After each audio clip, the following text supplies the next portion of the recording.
નમસ્કાર, હું રાહુલ વેગડા એશિયાના સૌથી જૂના અખબાર મુંબઈ સમાચારના ડિજિટલ પ્લેટફોર્મ પર આપનું સ્વાગત કરું છું.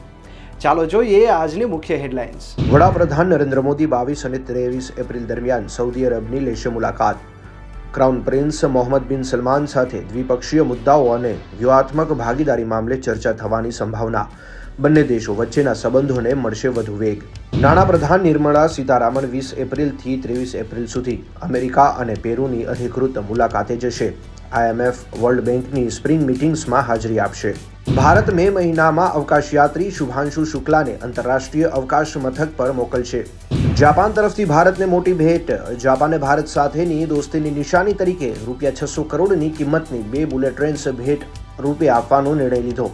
આ ગુડવિલ જેસ્ટર બંને દેશો વચ્ચેના દોસ્તી અને સહકારના વધુ મજબૂત સંબંધોને દર્શાવે છે. અમેરિકાના ઉપરાષ્ટ્રપતિ JD વાન્સ આવતીકાલે ભારતના 4 દિવસીય પ્રવાસે નવી દિલ્હી પહોંચશે.